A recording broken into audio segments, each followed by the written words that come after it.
Muy buenos días, queridos amigos, estimados hermanos. Hoy es jueves 13 de junio del año 2024 y vamos a reflexionar en la lección de escuela sabática que se titula La bestia que sube de la tierra. Apocalipsis capítulo 13, versos 11 al 18. Después vi otra bestia que subía de la tierra y tenía dos cuernos semejantes a los de un cordero, pero hablaba como dragón y ejerce toda la autoridad de la primera bestia en presencia de ella y hace que la tierra y los moradores de ella adoren a la primera bestia, cuya herida mortal fue sanada. También hacen grandes señales de tal manera que aún hace descender fuego del cielo a la tierra delante de los hombres y engaña a los moradores de la tierra con las señales que le ha sido permitido hacer en presencia de la bestia, mandando a los moradores de la tierra que le hagan imagen a la bestia que tiene la herida de espada y vivió. Y se le permitió infundir aliento a la imagen de la bestia para que la imagen hablase e hiciese matar a todos los que no la adorasen. Y hacía que a todos, pequeños y grandes, ricos y pobres, libres y esclavos, se les pusiese una marca en la mano derecha o en la frente, y que ninguno pudiese comprar ni vender, sino el que tuviese la marca o el nombre de la bestia o el número de su nombre. Aquí hay sabiduría. El que tiene entendimiento cuente el número de la bestia, pues es número de hombre y su número es 666. Es interesante notar que las dos bestias de Apocalipsis 13 no surgen del mismo contexto, y eso nos ayuda a detectar características importantes que nos permiten identificar a las bestias, porque existe una razón por la cual una surge del mar, del agua, y la otra de la tierra. Identificar eso nos ayuda a poder saber quién es cada bestia. Cuando, como sabemos, el mar, las muchas aguas representan mucha gente, es decir, la primera bestia de Apocalipsis 13 surge de un lugar altamente poblado. Y caso contrario es la bestia que surge de la tierra, una zona poca poblada, y además surge muy cerca del final de los 1260 años, es decir, alrededor del año 1798. Tenía que surgir cuando debía surgir, de acuerdo con el calendario profético de Dios. Así que con toda esa información que encontramos en la escritura y en la historia, podemos descubrir las características que pueden identificar, en este caso, a la segunda bestia de la cual estamos estudiando.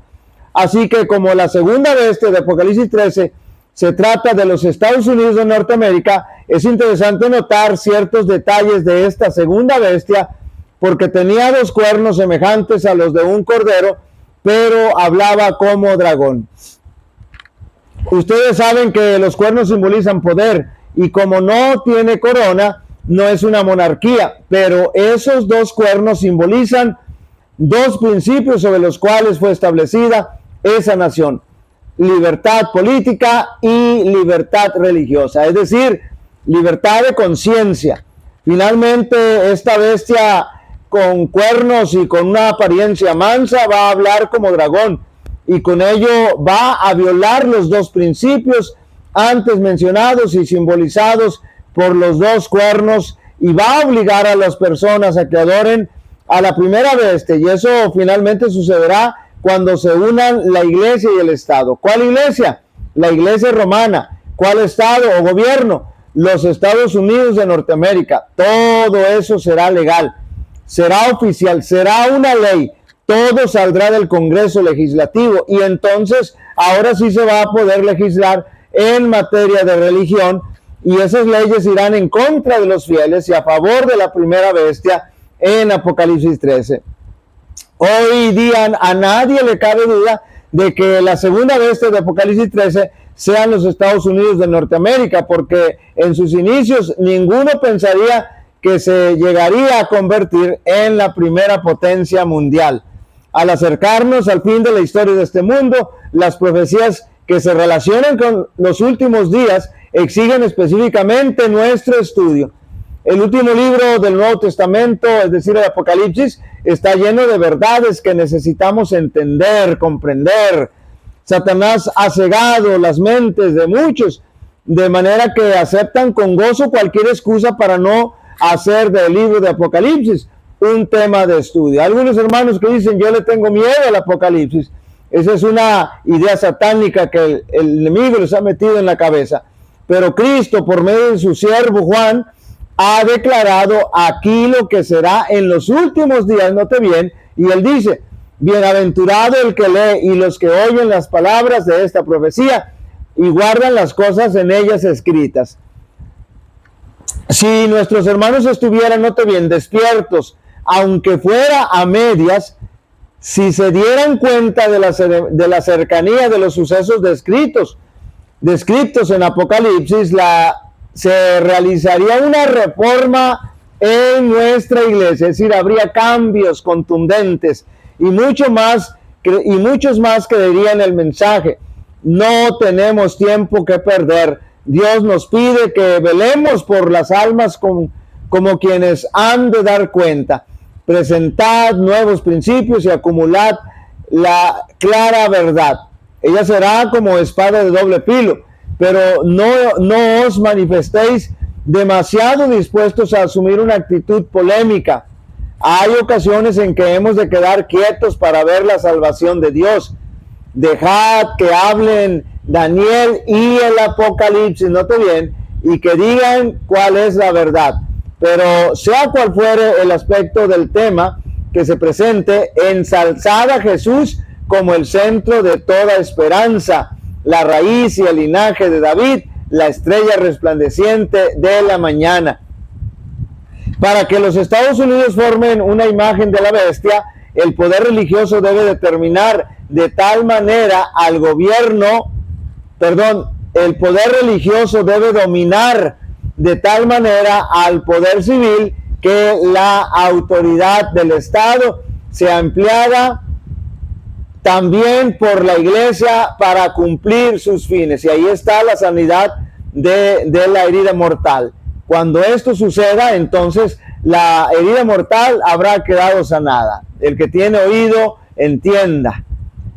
La imagen de la bestia representa la forma del protestantismo apóstata que se desarrollará cuando las iglesias protestantes buscan la ayuda del poder civil para la imposición de sus dogmas.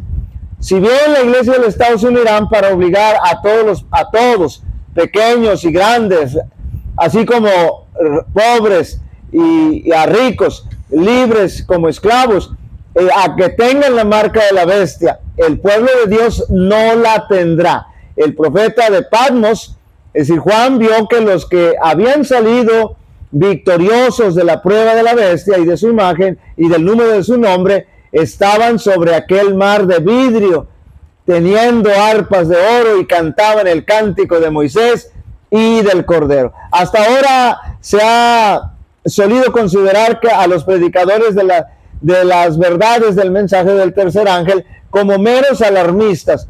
Sus predicciones de que la intolerancia religiosa adquirirá dominio en los Estados Unidos de Norteamérica y de que la iglesia y el Estado se unirán en ese país para para perseguir a los observadores de los mandamientos de Dios, han sido declaradas absurdas y sin fundamento. Se ha declarado osadamente que ese país no podría jamás, note bien, dejar de ser lo que ha sido, el defensor de la libertad religiosa. Pero a medida que se va agitando más ampliamente la cuestión de la observancia obligatoria del domingo, se ve acercarse la realización del acontecimiento hasta ahora tenido por inverosímil, es decir, difícil de creer. Y el tercer mensaje producirá un efecto que no habría podido producir antes. Queridos amigos y hermanos, aunque en estos momentos la segunda bestia de Apocalipsis 13, es decir, los Estados Unidos de Norteamérica, no pareciera que fuera a hablar como dragón, nadie debe dudar que finalmente se va a cumplir dicha profecía. Jehová te bendiga y te guarde. Jehová haga resplandecer su rostro sobre ti y tenga de ti misericordia. Jehová alce sobre ti su rostro y te dé paz. Y pondrán mi nombre sobre los israelitas y yo los bendeciré. Dios bendiga a cada uno de vosotros.